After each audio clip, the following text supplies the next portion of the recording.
प्रकांड विद्वान महर्षि अष्टावक्र की कथा। महर्षि अष्टावक्र इतने प्रकांड विद्वान थे कि माँ के गर्भ से ही अपने पिताजी कहोड़ को अशुद्ध वेद पाठ करने के लिए टोक दिए, जिससे क्रुद्ध होकर पिताजी ने 8 जगह से टेढ़े हो जाने का श्राप दे दिया था। पौराणिक कथा। अष्टावक्र अद्वैत वेदांत के महत्वपूर्ण ग्रंथ अष्टावक्र गीता के ऋषि हैं। अष्टावक्र गीता अद्वैत वेदांत का महत्वपूर्ण ग्रंथ है। अष्टावक्र का अर्थ 8 जगह से टेढ़ा होता है। कहते हैं कि अष्टावक्र का शरीर 8 स्थानों से टेढ़ा था। उद्दलक ऋषि के पुत्र का नाम श्वेत केतु था। उद्दलक ऋषि के एक शिष्य का नाम कहोड़ था। कहोड़ को संपूर्ण वेदों का ज्ञान देने के पश्चात उद्दलक ऋषि ने उसके साथ अपनी रूपवती एवं गुणवती कन्या सुजाता का विवाह कर दिया। कुछ दिनों के बाद सुजाता गर्भवती हो गई। एक दिन कहोड़ वेद पाठ कर रहे थे तो गर्भ के भीतर से बालक ने कहा कि पिताजी, आप वेद का गलत पाठ कर रहे हैं। यह सुनते ही कहोड़ क्रोधित होकर बोले कि तू गर्भ से ही मेरा अपमान कर रहा है, इसलिए तू 8 स्थानों से वक्र अर्थात टेढ़ा हो जाएगा। हठत एक दिन कहोड़ राजा जनक के दरबार में जा पहुँचे। वहाँ बंदी से शास्त्रार्थ में उनकी हार हो गई। हार हो जाने के फलस्वरूप उन्हें जल में डुबा दिया गया। इस घटना के बाद अष्टावक्र का जन्म हुआ। पिता के न होने के कारण वह अपने नाना उद्दलक को अपने पिता और अपने मामा श्वेत केतु को अपना भाई समझता था। एक दिन जब वह उद्दलक की गोद में बैठा था तो श्वेत केतु ने उसे अपने पिता की गोद से खींचते हुए कहा कि हट जा तू यहाँ से, यह तेरे पिता की गोद नहीं है। अष्टावक्र को यह बात अच्छी नहीं लगी और उन्होंने तत्काल अपनी माता के पास आकर अपने पिता के विषय में पूछताछ की। माता ने अष्टावक्र को सारी बातें सच सच बता दी। अपनी माता की बातें सुनने के पश्चात अष्टावक्र अपने मामा श्वेत केतु के साथ बंदी से शास्त्रार्थ करने के लिए राजा जनक के यज्ञशाला में पहुँचे। वहाँ द्वारपालों ने उन्हें रोकते हुए कहा कि यज्ञशाला में बच्चों को जाने की आज्ञा नहीं है। इस पर अष्टावक्र बोले कि अरे द्वारपाल, केवल बाल श्वेत हो जाने या अवस्था अधिक हो जाने से कोई बड़ा व्यक्ति नहीं बन जाता। जिसे वेदों का ज्ञान हो और जो बुद्धि में तेज हो वही वास्तव में बड़ा होता है। इतना कहकर वे राजा जनक की सभा में जा पहुँचे और बंदी को शास्त्रार्थ के लिए ललकारा।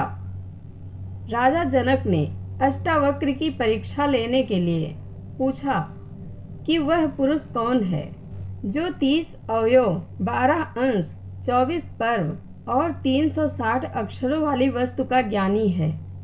राजा जनक के प्रश्न को सुनते ही अष्टावक्र बोले कि राजन, 24 पक्षों वाला, 6 ऋतुओं वाला, 12 महीनों वाला तथा 360 दिनों वाला संवत्सर आपकी रक्षा करे। अष्टावक्र का सही उत्तर सुनकर राजा जनक ने फिर प्रश्न किया कि वह कौन है जो सुप्तावस्था में भी अपनी आंख बंद नहीं रखता। जन्म लेने के उपरांत भी चलने में कौन असमर्थ रहता है। कौन हृदय विहीन है और शीघ्रता से बढ़ने वाला कौन है। अष्टावक्र ने उत्तर दिया कि हे जनक, सुप्तावस्था में मछली अपनी आंखें बंद नहीं रखती। जन्म लेने के उपरांत भी अंडा चल नहीं सकता। पत्थर हृदय विहीन होता है और वेग से बढ़ने वाली नदी होती है। अष्टावक्र के उत्तरों को सुनकर राजा जनक प्रसन्न हो गए और उन्हें बंदी के साथ शास्त्रार्थ की अनुमति प्रदान कर दी।